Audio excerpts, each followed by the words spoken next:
Bonjour à tous et bienvenue à ce webinaire sur le sujet de l'Audit Analytics et de Sapin 2.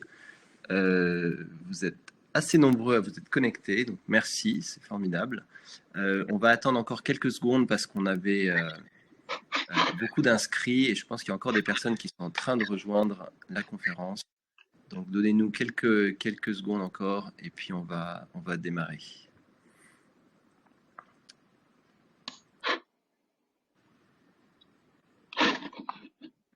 C'est toujours sympa de voir que c'est un sujet qui passionne. On a toujours beaucoup d'inscrits sur les problématiques Sapin 2 quand on fait un webinaire sur le sujet. C'est plutôt chouette. Et effectivement, on y reviendra, c'est un sujet qui est même plus stratégique qu'on imagine la plupart du temps.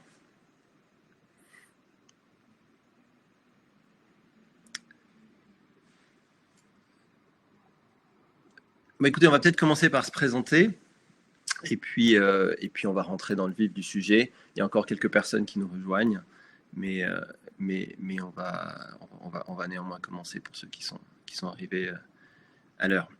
Donc, bonjour à tous, encore une fois, moi Arnaud Merlet, je suis directeur général d'une société qui s'appelle Supervisor, qui aide les entreprises à automatiser, systématiser le processus de contrôle comptable notamment, donc sur leurs transactions, de manière à identifier des erreurs et des fraudes dans votre comptabilité, dans vos opérations.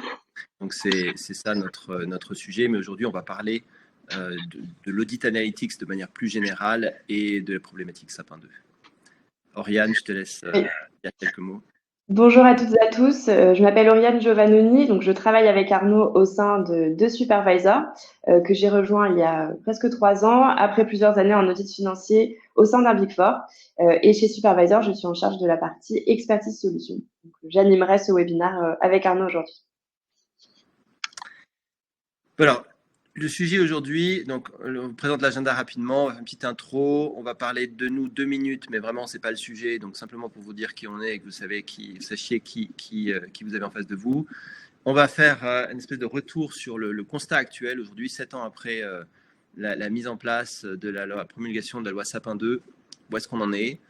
On va vous parler de plan d'action, comment concrètement avancer et faire des progrès sur le sujet de la mise en place de contrôle comptable autour de Sapin 2 et on fera ensuite un petit Q&A. On va essayer de garder notre présentation la plus courte possible pour laisser un temps d'échange.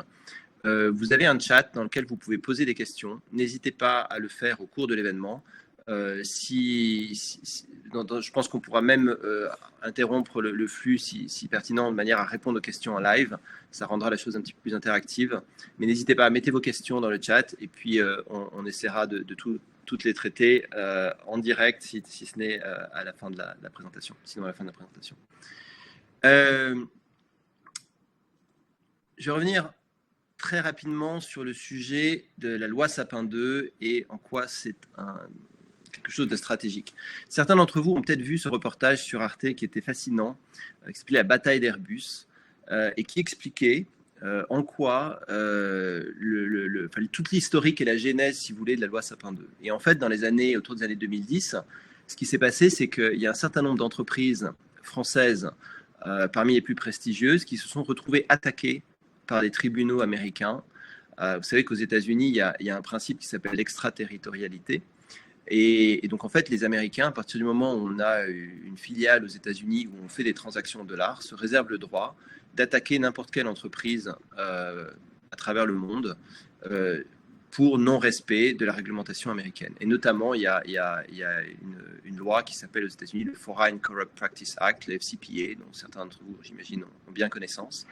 Et sous couvert de cette extraterritorialité et de ces lois américaines, des tribunaux américains ont attaqué un certain nombre d'entreprises qui se sont retrouvées fragilisées. Il y en a à peu près une dizaine. Alcatel-Lucent, Technip, Alstom, Lafarge, Areva, BNP Paribas, Société Générale, qui se sont retrouvées avec des amendes souvent de plusieurs centaines de millions d'euros pour des faits qu'elles ne maîtrisaient pas nécessairement. Et en fait, ça a été l'événement déclencheur, si vous voulez. Ces entreprises se sont retrouvées fragilisées, certaines ont été rachetées, ont dû séparer d'actifs stratégiques. Et si vous voulez, ça a été le début de la raison pour laquelle Michel Sapin, a travaillé sur cette loi qui visait à protéger les entreprises et les mettre à un niveau de jeu qui permette d'opérer à l'international, d'une part, et aussi leur donner la possibilité de se dénoncer sur leurs propres pratiques sur des tribunaux, dans les tribunaux français, ce qui n'était pas le cas avant. Et donc, en fait, on n'avait pas un dispositif qui permettait d'aller se dénoncer auprès du régulateur, auprès de la justice, si on avait constaté au sein de son organisation des problématiques. Et donc, l'idée, c'était de remettre le centre de gravité de la gestion de l'anticorruption, en fait, si vous voulez, en Europe, en France en particulier, et pas que ça se déplace aux États-Unis et que ça fragilise les entreprises européennes. Donc c'était ça, si vous voulez, l'idée. Et donc en fait, le sujet de Sapin 2 et de mettre en place les 8 composants, si vous voulez, de la loi en termes de formation, de bonnes pratiques, de politique d'entreprise, de contrôle comptable, etc. C'est un enjeu qui est bien plus stratégique que celui qu'on perçoit parfois. On se dit, on a juste des contrôles à faire, ou on a une politique anticorruption à mettre en place. En fait, l'idée, c'est véritablement de protéger l'économie française et les grandes entreprises françaises sur la scène internationale. Donc, je pensais que c'était intéressant de rappeler ce contexte-là, et donc pourquoi c'est important et pourquoi, en fait, nous, on en est convaincus, c'est un sujet qui est prioritaire au sein des organisations, même si malheureusement, on le verra, on est plutôt en retard sur le sujet en termes d'implémentation et de conformité par rapport à la réglementation. Très rapidement, ce qu'on constate, c'est que 20 ans après Enron, il y a toujours des scandales significatifs, ce qu'on appelle des black swans, c'est-à-dire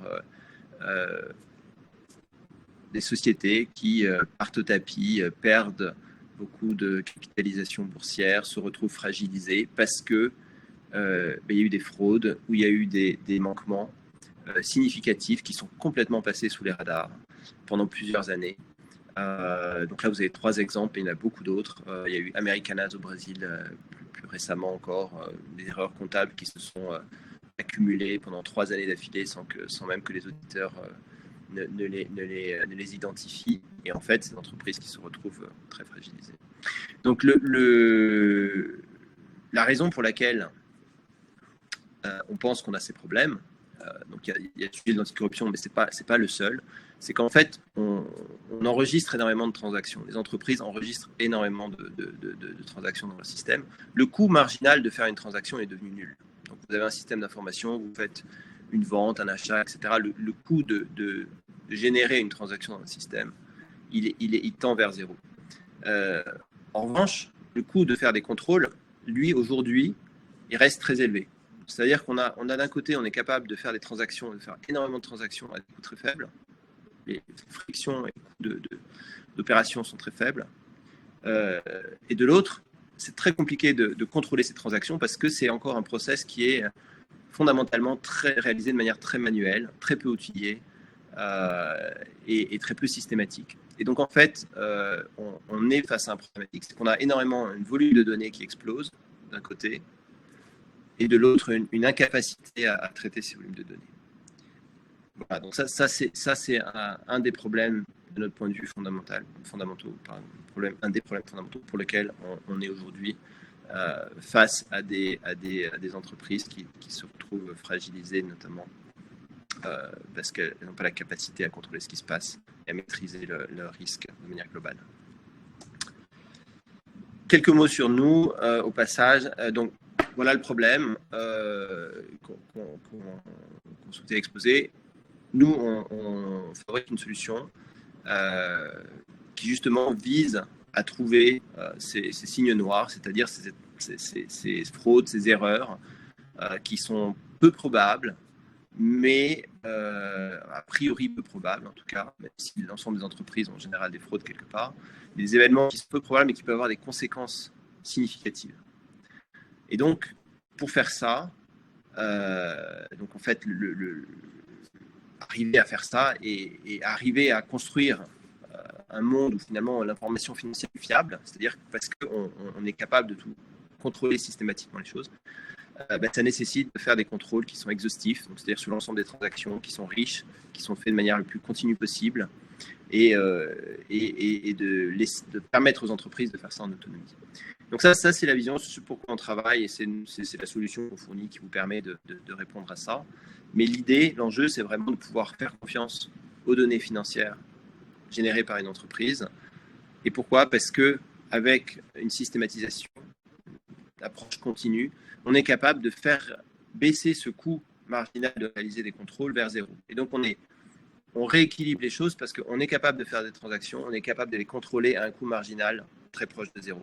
Et c'est ça qui fait qu'on devient meilleur et qu'on peut avoir confiance dans l'information financière, c'est parce qu'on sait qu'elle est systématiquement contrôlée. Et pas simplement contrôlée de manière aléatoire ou contrôlée de manière manuelle, ou contrôlée avec des seuils de matérialité, elle est contrôlée systématiquement. Donc c'est ça l'enjeu aujourd'hui, et c'est ce pourquoi on travaille. Je ferme la parenthèse parce que l'idée, c'est de rentrer dans le sujet et on va arrêter de parler de nous. Mais juste, voilà, quelques exemples de clients avec lesquels on travaille pour vous donner une idée. Et on va rentrer sur le constat 7 ans après Sapin 2. Encore une fois, n'hésitez pas à poser des questions. Je vois que je vais essayer d'activer le chat si vous souhaitez. Donc, constat, 7 ans après, la loi Sapin 2, elle a 7 ans aujourd'hui. Donc, on pourrait dire presque une vieille loi. Au regard de la prolifération législative. Et aujourd'hui, alors attendez, avant d'aller là, on va vous faire un petit sondage. J'espère que vous n'avez pas vu les résultats, mais on va vous poser quelques questions pour justement essayer de savoir où est-ce qu'on en est sur le sujet. On va poser, vous, à l'audience, quelques questions. Et ça nous permettra d'avoir en direct une espèce d'estimation de où on en est en termes d'implémentation de la loi Sapin 2. Alors, est-ce qu'on peut lancer le sondage, soumettre le vote? Voilà, donc.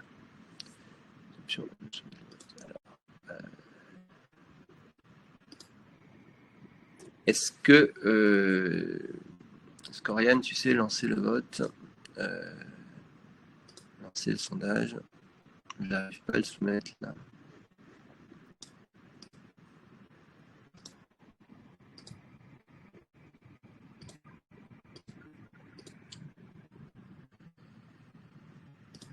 Est-ce que vous recevez le sondage là, non? Ah, voilà. Est-ce que c'est bon? Oui, si, vous recevez le sondage. Parfait, excellent. Merci.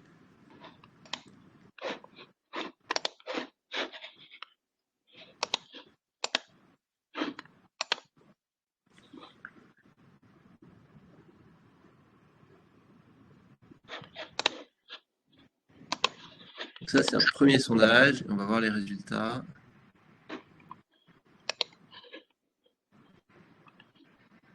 Alors, est-ce que vous le voyez en direct là?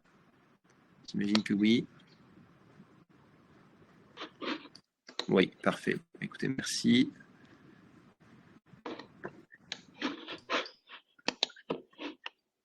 Donc, c'est une petite question sur quel est le niveau aujourd'hui voilà, comment est-ce qu'on s'outille pour réaliser des contrôles comptables.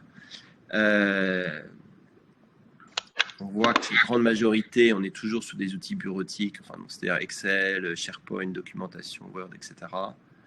Donc, c'est quand même la majorité. C'est assez cohérent avec les chiffres qu'on va vous montrer après. Le RP, effectivement, on fait des contrôles dans le RP.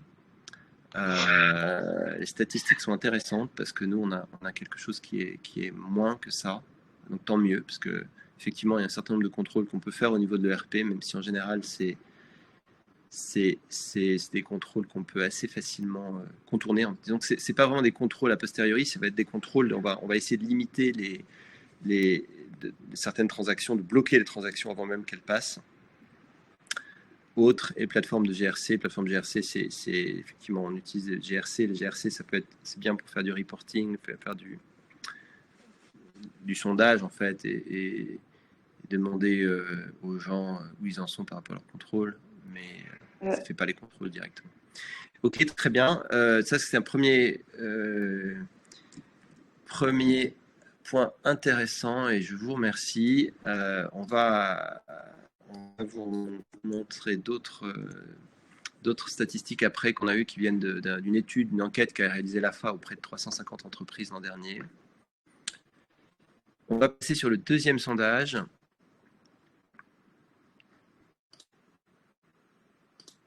Alors, très bien, donc vous avez fait les 2 sondages. Et donc, le deuxième sondage, c'est à quelle fréquence réalisez-vous des contrôles comptables, annuels, trimestriels, mensuels? Là aussi, c'est bien parce qu'on a des statistiques qui, il y a un an, sont moins bonnes que ça. Donc, on voit qu'on a quand même, on est sur une majorité d'annuels, mais on a quand même un quart des participants qui sont sur une fréquence mensuelle, ce qui est vraiment une bonne pratique si on n'est pas en continu d'être déjà en mensuel. Et puis un petit tiers petit tiers en mensuel, un tiers en trimestriel, 60% mensuel au trimestriel. Ok, bah c'est intéressant. Ça nous donne bon pouls de où on en est. Donc merci d'avoir participé à ce petit sondage. C'est toujours très éclairant de faire ça. On va vous présenter là sur cette slide une enquête, une étude Bearing Point qui avait été faite avec la PDC sur la base du rapport annuel de l'AFA avec c'était près de 350 entreprises qui avaient été sondées pour mesurer en fait où en était entre 2020 et 2022. Donc vous voyez les traits blancs qui correspondent à 2020 et 2022, où en étaient les entreprises sur les 8 les 8 exigences de la loi Sapin 2. Donc, quelles sont-elles? Donc, il y a mettre en place un code de conduite anticorruption, un dispositif d'alerte en interne, des actions de formation, un régime disciplinaire, une cartographie des risques, un dispositif de contrôle interne, etc. Une évaluation. Et alors je les mets un peu à part. Il y en a 2 que je mets à part, c'est l'évaluation de l'intégrité des tiers et les contrôles comptables anticorruption. Parce que sur l'ensemble de ces dispositifs, il y a beaucoup de choses qui sont plus ou moins,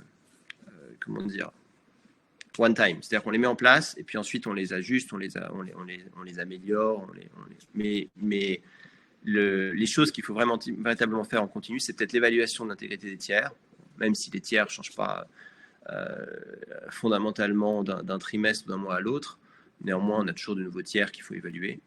Donc, c'est quelque chose qu'on fait un petit peu plus en continu. Et les contrôles comptables, c'est quelque chose qu'on est obligé de faire en continu parce que on enregistre des transactions en permanence et donc l'activité de contrôle, elle est éminemment, voilà, elle se répète et c'est pas mettre en place une politique puis après c'est fait, c'est vraiment quelque chose qu'il faut faire.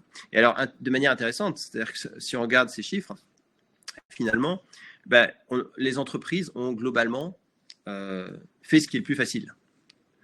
Ce qui est le plus facile, c'est de mettre en place un code de conduite anticorruption, mettre en place un dispositif d'alerte, former les collaborateurs, mettre en place une politique, un régime disciplinaire. Donc, toutes ces choses-là ont globalement été faites. Ce n'est pas complètement fait, mais ça a globalement été fait. En revanche, ce qui est intéressant, c'est finalement ce qui apporte peut-être le plus de valeur, enfin, en tout cas de notre point de vue, c'est-à-dire réaliser les contrôles comptables, c'est là où on est le moins avancé, où les entreprises globalement sont le moins avancées. Et donc, voilà, les entreprises en général font des contrôles, mais avoir mis en place des contrôles comptables anticorruption, c'est d'après les entreprises qui répondent elles-mêmes, on n'est qu'à 63% en 2022. Je me permets juste de rebondir sur ce point, Arnaud, pour dire que c'est assez dommage, enfin nous on trouve ça assez dommage que ce soit le pilier le moins perçu comme étant le moins prioritaire, sachant que de notre point de vue, c'est l'un des seuls piliers, la loi Sapin 2, qui peut avoir des bénéfices collatéraux, qui peut aider les entreprises à améliorer d'autres sujets qui ne vont pas être directement liés à Sapin 2. Ça va permettre d'améliorer tout ce qui est exactitude comptable, on peut avoir des contrôles un peu plus larges quand on met en place un dispositif de contrôle comptable que simplement lié à l'application de la loi Sapin 2. On y reviendra un petit peu plus tard, mais je voulais préciser ce point. Oui, c'est une très bonne remarque. C'est-à-dire que faire des contrôles comptables, c'est bien pour l'anticorruption, mais ça permet de voir plein d'autres choses. Et en fait, ça a plein de bénéfices collatéraux, effectivement. C'est un très bon point. Merci, Oriane. Alors, pourquoi ça? On pense que c'est parce que alors, attendez, avant de venir pourquoi, on va quelques autres statistiques qu'on vous partage sur le fait qu'en fait, ces contrôles, quand ils sont mis en place, restent relativement manuels et peu outillés. Donc, la picture qu'on vous présente là est un petit peu plus pessimiste que le résultat des sondages. C'est plutôt une bonne nouvelle. que l'audience ici soit déjà un peu plus avancée. Mais globalement, ce qu'on constate, c'est que les fréquences sont encore très, très globalement annuelles, très grande majorité annuelle. Donc c'est dommage parce que ce qu'on veut, c'est attraper les fraudes, les erreurs le plus rapidement possible. Si on attend potentiellement 1 an pour les trouver, si c'était une fraude, une corruption qui est liée à des mouvements de cash, le cash est parti, c'est très difficile de le rattraper. Souvent, c'est trop tard, le mal est fait. Et donc, en fait, malheureusement, aujourd'hui, on est encore loin d'approche véritablement continue.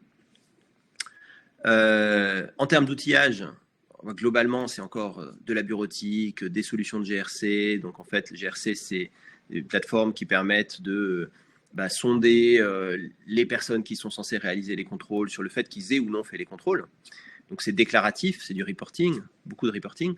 Mais ce n'est pas une solution pour faire les contrôles. C'est-à-dire que la GRC ne fait pas les contrôles, ne vous aide pas à faire le contrôle lui-même.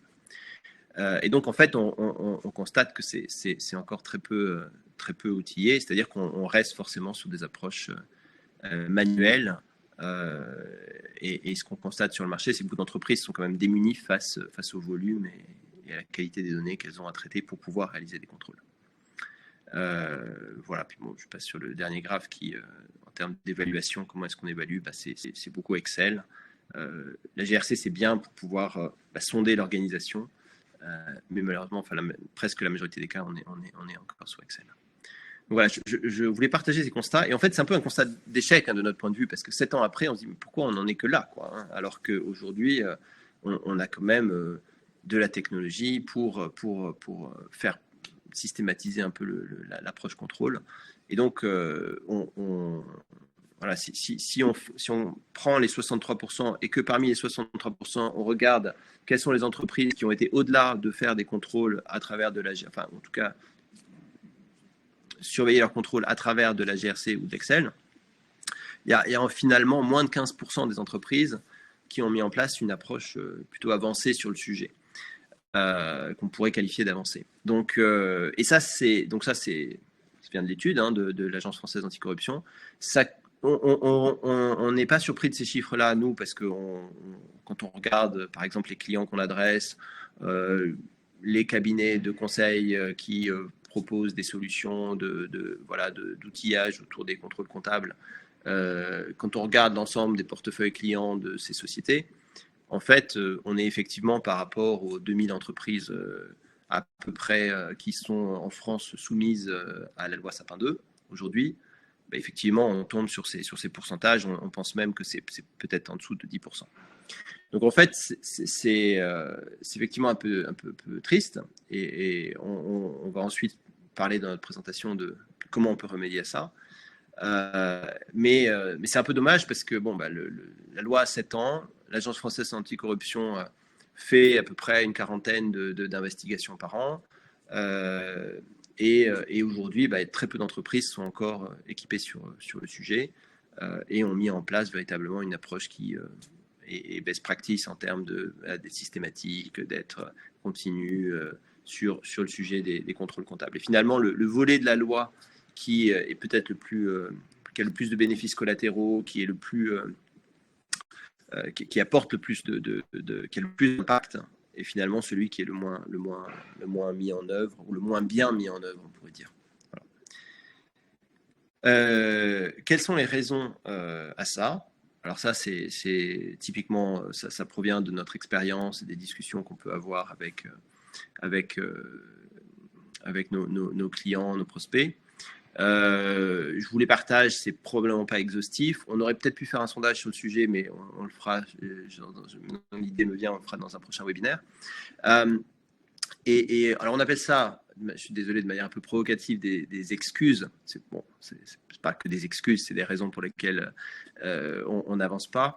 On appelle ça des excuses parce qu'on pense que ce ne sont pas des vraies raisons de notre point de vue. Mais juste balayons-les rapidement. Il y a des enjeux de conduite du changement, maturité d'organisation. On peut parfois dire, oui, non, mais nous, on n'avance pas parce que d'abord, on doit mettre la cartographie des risques en place. où ça va être difficile d'engager les équipes comptables qui vont devoir réaliser les contrôles comptables, et les équipes comptables sont occupées, elles peuvent être occupées à plein de choses, elles peuvent être occupées à déployer un ERP, elles peuvent être occupées à d'autres projets finances prioritaires. On a souvent des objections du type on a d'autres priorités, d'autres prérequis, des prérequis à ça. Donc, par exemple, on est sur un projet de mise en place de data lake pour avoir les bonnes données, pour pouvoir ensuite faire des contrôles. On est sur un projet master data, l'IT n'a pas de bande passante, etc. Donc ça c'est des écueils qui sont extrêmement fréquemment rencontrés et qui sont des vraies problématiques. Hein. Encore une fois, on appelle ça des excuses, mais c'est des vraies problématiques dans les organisations qui peuvent vous empêcher d'avancer. Et puis, bien sûr, manque de ressources, on n'a pas forcément le budget, il n'y a pas d'équipe, il n'y a pas l'audit interne n'est pas suffisamment staffé, etc. Donc ça, c'est souvent ce qui nous est remonté dans nos conversations qu'on peut avoir avec différentes entreprises sur pourquoi on n'avance pas. Et de notre point de vue, encore une fois, c'est très dommage parce que on pense que on peut très facilement s'affranchir de ces limitations. Et on va donc aujourd'hui essayer de passer quelques minutes sur comment faire concrètement pour avancer sur le sujet contrôle comptable sans mobiliser énormément de ressources, sans avoir à déprioriser d'autres projets, sans avoir à faire monter en maturité votre organisation dans un premier temps, sans avoir à mettre en place une cartographie des risques, sans avoir à faire toutes les choses pour lesquelles qu'on imagine avoir à faire avant de pouvoir commencer à faire des contrôles. Et on va vous proposer une approche très concrète sur le sujet. Bien sûr, qui peut se faire avec Supervisor, mais ce n'est pas l'enjeu, ça peut se faire avec d'autres. L'idée est de commencer et de concrètement avancer, et ça peut aller très vite. Voilà. Donc, Oriane, je te laisse la main. Oui. Oriane va nous présenter comment elle aide notamment des entreprises à avancer sur ce sujet. Super. Oui, alors on va passer à la partie plutôt plan d'action pour vous aider dans votre mise en conformité Sapin 2. Donc la question à laquelle on va répondre aujourd'hui, on va essayer de répondre, c'est comment utiliser l'audit analytics pour se mettre en conformité Sapin 2 rapidement sur le volet comptable. On va commencer ensemble avec, pour nous, 3 facteurs clés de succès qui peuvent vous aider dans cette mise en conformité de manière rapide et efficace.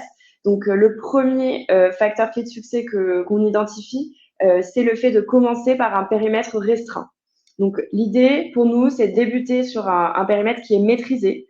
On peut commencer par exemple sur un seul ERP, sur un seul pays, afin de pouvoir extraire des données facilement et de débuter le projet sur un périmètre que l'on connaît avant de l'étendre éventuellement. Donc ça va vraiment être le premier point, un périmètre maîtrisé.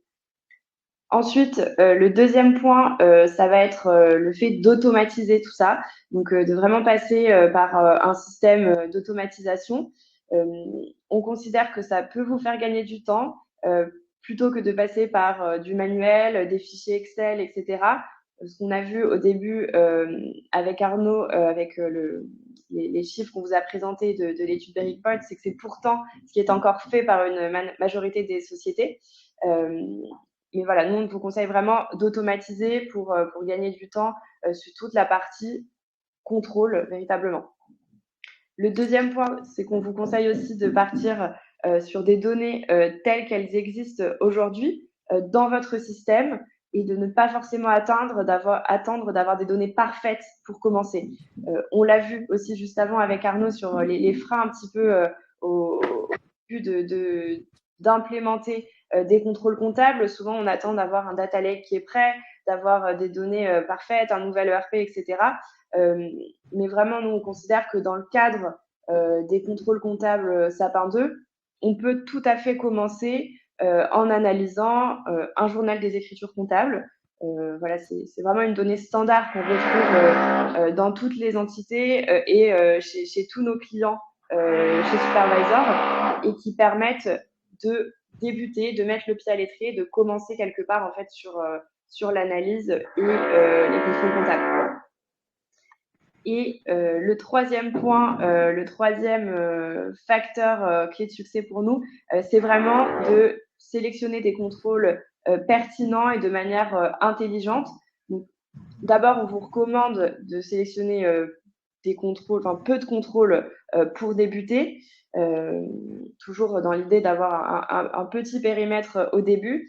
Et aussi, le deuxième point, c'est de ne pas forcément se contenter des contrôles recommandés par l'AFA sur des thématiques spécifiques, mais d'ajouter au contraire des contrôles supplémentaires qui vont pouvoir améliorer aussi le quotidien des équipes comptables et apporter des valeurs ajoutées, enfin, de la valeur ajoutée au-delà du périmètre Sapin 2.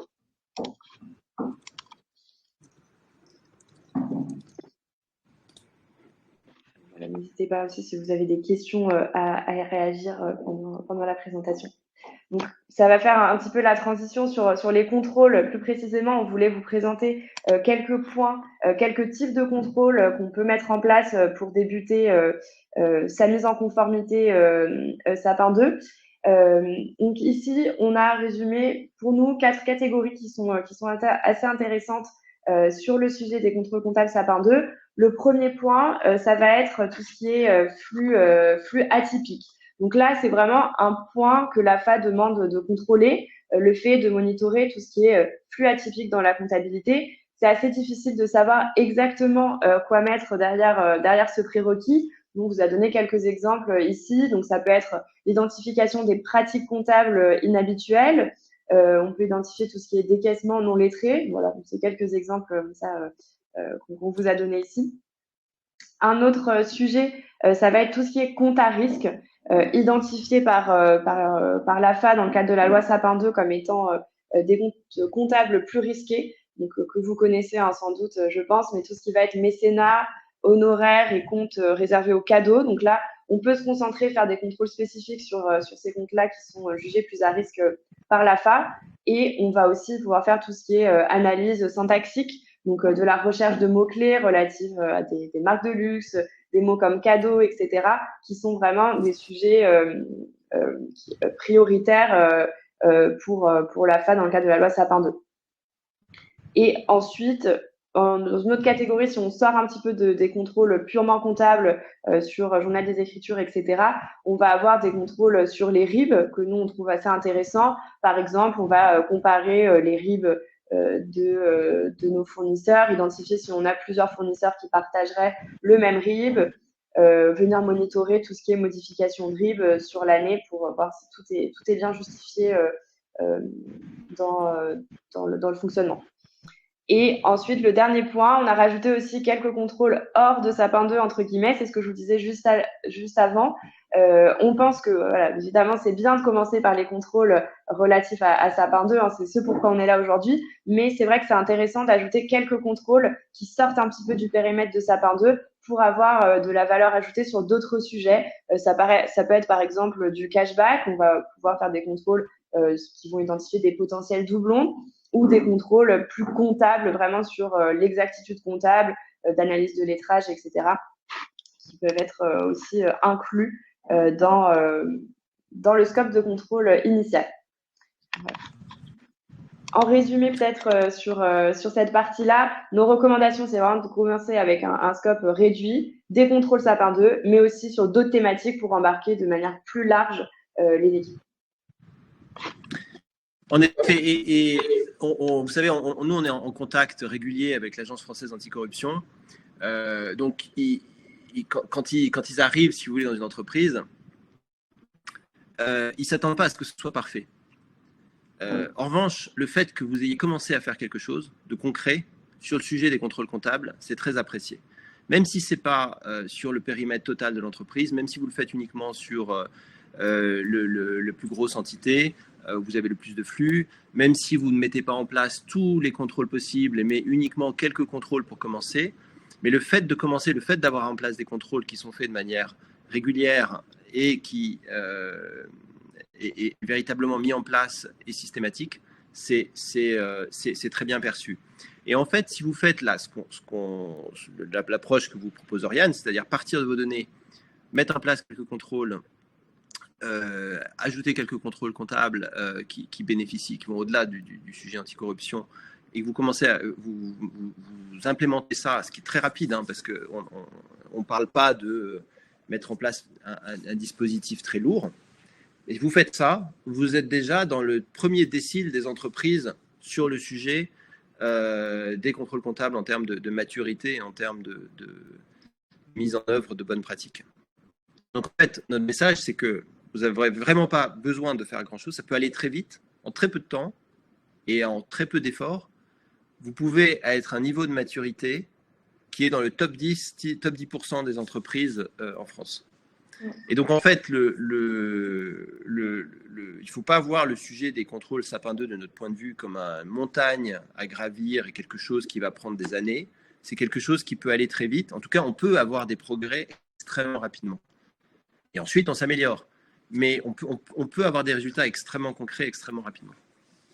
Ouais, et je me permets d'ajouter aussi, Arnaud, que c'est le choix que font la plupart de nos clients, de débuter sur un petit scope comme ça et d'ensuite élargir si c'est nécessaire au fur et à mesure des mois qui passent.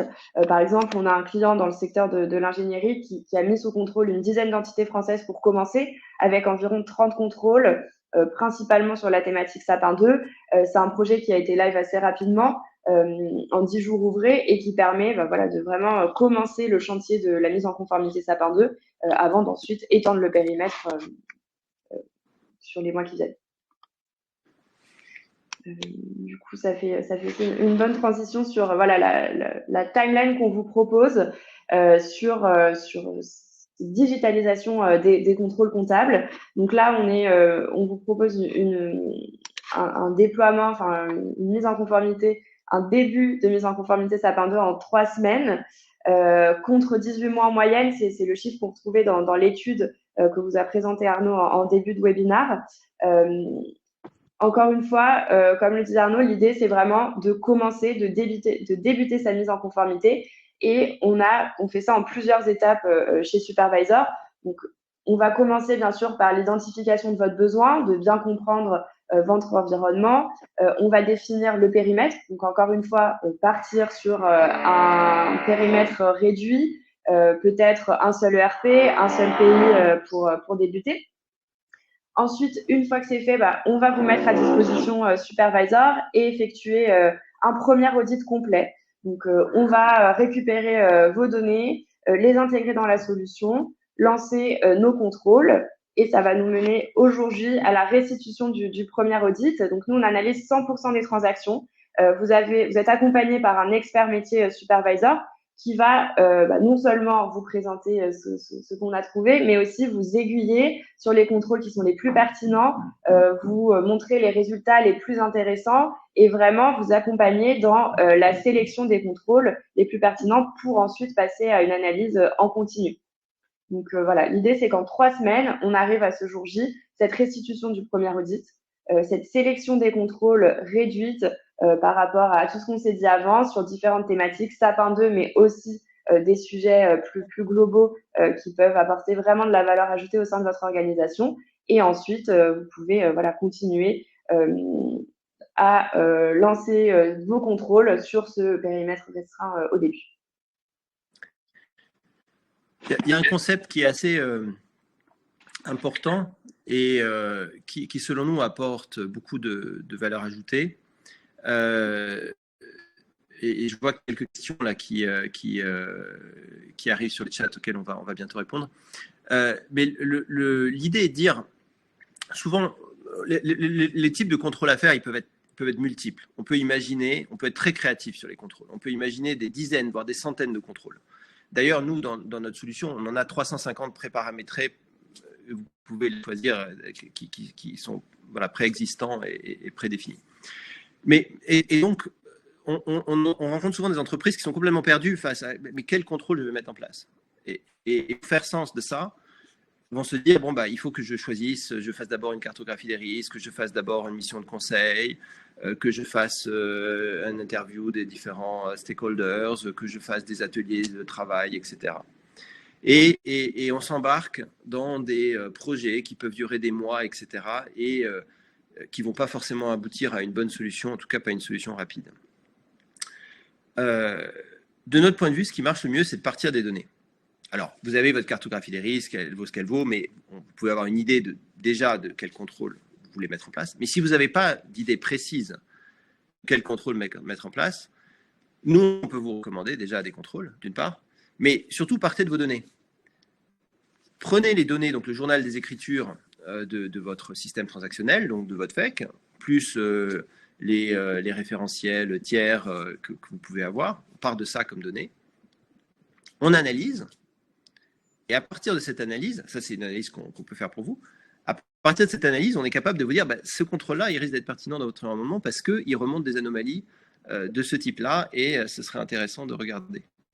Je sais que, Oriane, tu as plein d'exemples sur le sujet, mais on a souvent ce cas de, en partant des données, on se rend compte qu'en fait, la cartographie des risques est bien, mais elle n'est pas parfaite. Et en fait, on identifie souvent des contrôles auxquels on n'avait pas pensé, mais qui sont extrêmement pertinents compte tenu de votre environnement. Et ça, on le voit à travers les données.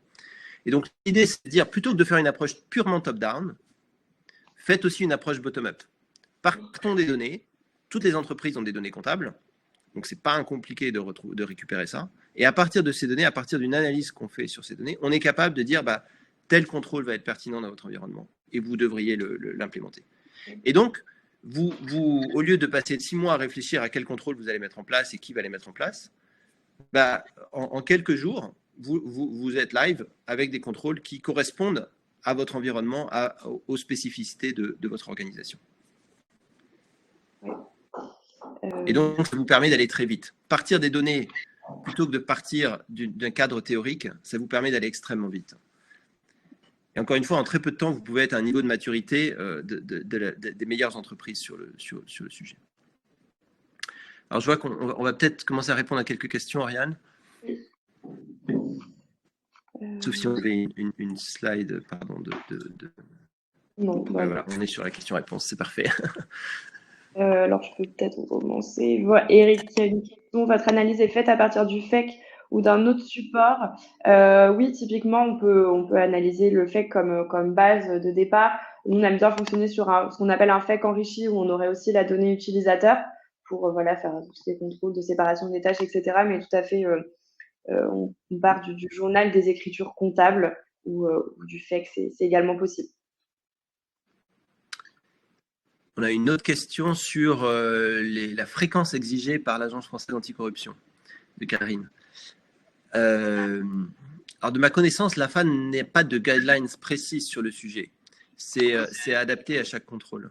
Mais Oriane, peut-être que tu as plus de perspectives. Oui, ça peut s'adapter à chaque contrôle. Après, c'est ce qu'on disait aussi en début de webinaire. L'idée, c'est de faire du contrôle en continu. Ça vous permet aussi d'identifier des erreurs ou des problèmes au fur et à mesure de l'année et de prendre des actions correctives en temps et en heure, que ce soit sur les contrôles comptables AFA ou sur d'autres contrôles comptables, par exemple sur tout ce qui est doublons, etc. C'est mieux de le savoir rapidement pour corriger plutôt que d'attendre la fin d'année.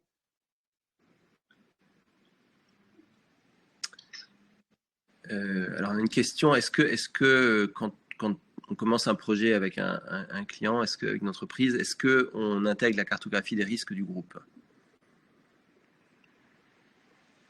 On ne l'intègre pas directement, c'est-à-dire on en prend connaissance et on peut sélectionner avec vous les contrôles à partir de la cartographie des risques. Mais nous, on va faire une analyse, indépendamment de votre cartographie des risques, on va faire une analyse bottom-up à partir des données. Et à partir de là, on va pouvoir vous recommander certains contrôles. Et puis, vous allez pouvoir nous dire, nous, on a une cartographie des risques qui est celle-ci. Et on veut aussi, parmi votre catalogue de contrôles, prendre le contrôle numéro 10 et le numéro 53 et le numéro 115. Donc, en fait, c'est un exercice qu'on fait ensemble. Nous, on vous fait des recommandations à partir de ce qu'on voit dans les données. Ouais. Et vous pouvez nous dire, parmi tous les contrôles qu'on a à disposition, vous partagez la liste, on en a 350. Vous pouvez nous dire, celui-là ou celui-là est pertinent. Et on vous met une recommandation sur le sujet. Oui. Je vois qu'on a aussi une question sur quand l'outil remonte des anomalies, est-ce que nous avons la possibilité de mettre les commentaires? On peut tout à fait mettre des commentaires. C'est intéressant comme question parce que Supervisor, c'est un outil collaboratif. Donc, en fait, vous allez pouvoir ajouter des commentaires, assigner les contrôles à des utilisateurs, etc. L'idée, c'est que ça remonte des anomalies, mais ensuite, ça ne s'arrête pas là et ça vous permet de faire vivre la solution pour suivre ensuite les résolutions des anomalies, etc.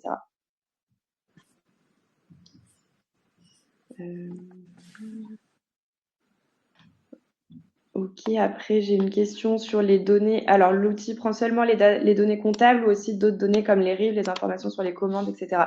Alors c'est aussi une très bonne question. Donc effectivement, on analyse la donnée comptable, mais pas que. Là, on s'est plutôt concentré sur ça aujourd'hui parce que c'est vrai que c'est un peu la base si on ne sait pas trop par où commencer, on peut commencer par les données comptables, mais on va avoir aussi la possibilité d'intégrer les RIB, les bons de commande, des factures d'achat, les référentiels des tiers et des utilisateurs, par exemple.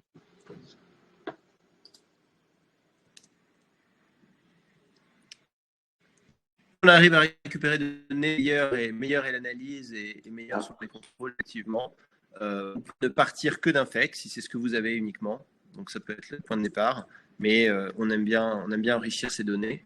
Et ce qui est important, c'est-à-dire qu'on n'a pas, on part de vos données telles qu'elles sont.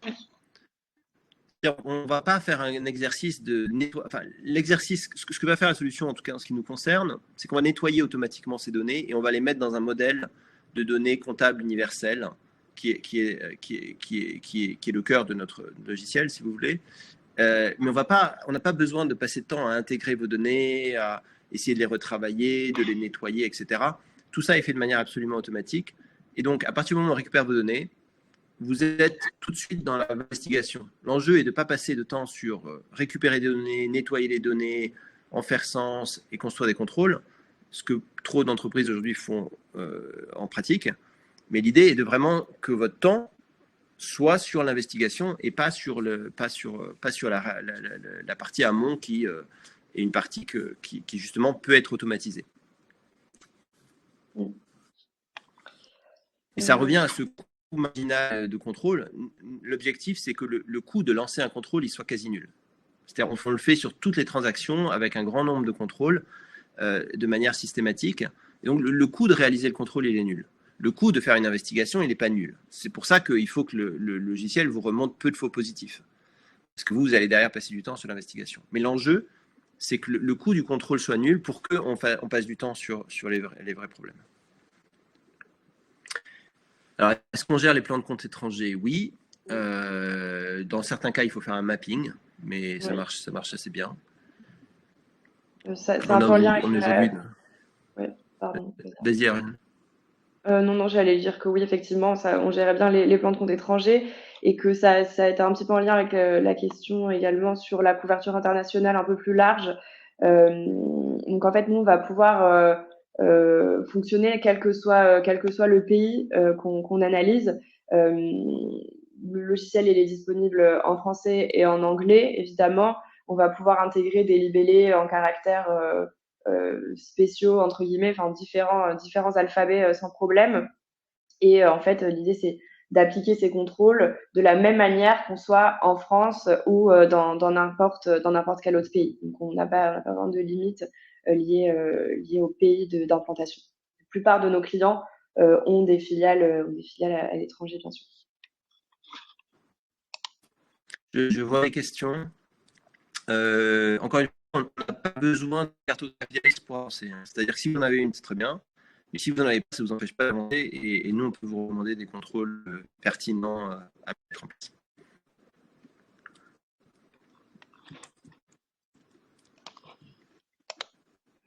Voilà, je pense.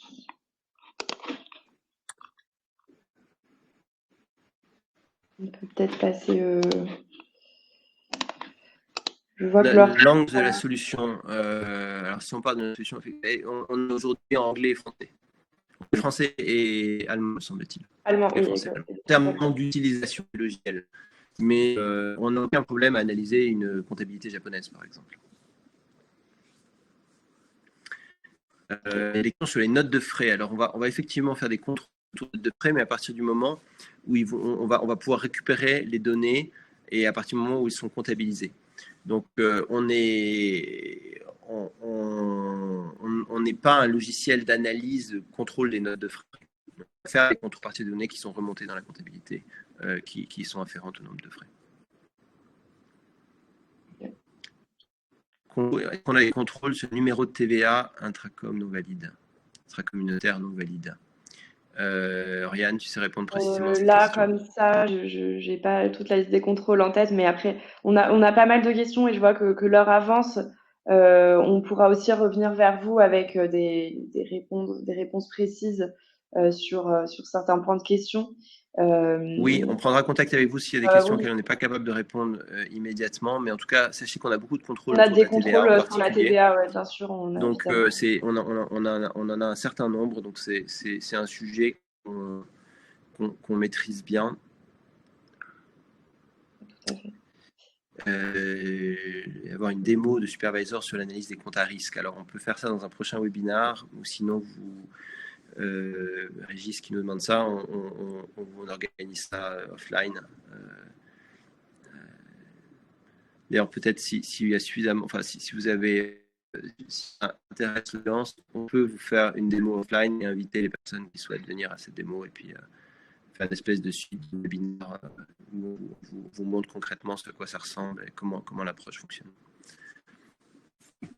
Bon, si vous voulez qu'on organise une démo, je ne veux pas être trop cheap par rapport à notre solution, mais si vous voulez qu'on organise une démo, faites-nous signe là dans le chat et on vous contacte et on organisera 2 sessions pour vous donner la possibilité de vous connecter et on vous fera une démo de la solution avec des données réelles.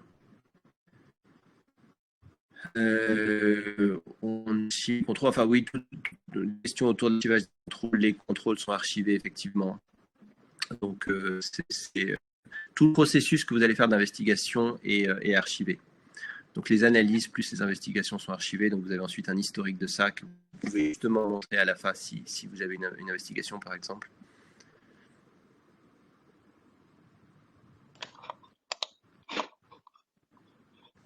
Alors on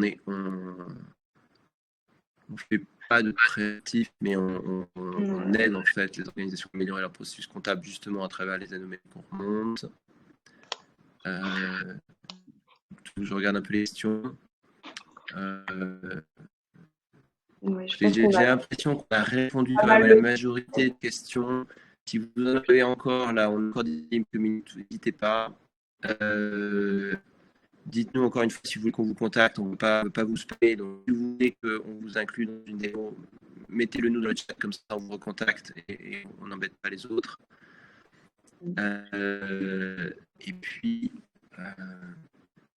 voilà. Écoutez, je vous remercie pour votre participation aujourd'hui et d'être venu en si grand nombre.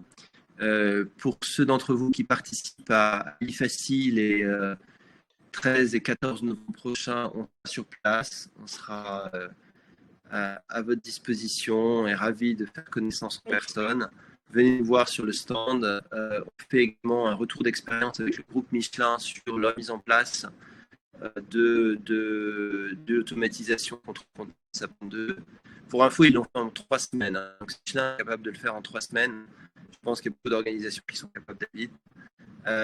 Et donc, on fera une expérience à part un retour voilà, partage autour de ça. Et puis, voilà, venez simplement nous voir, on sera ravis de faire ça.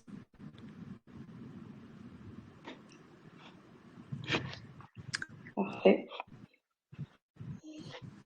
Super. Ben, merci à tous encore une fois. Et puis, je vous souhaite une excellente journée. Merci beaucoup. Bonne journée à tous et à tous. Au revoir. Merci. Au revoir.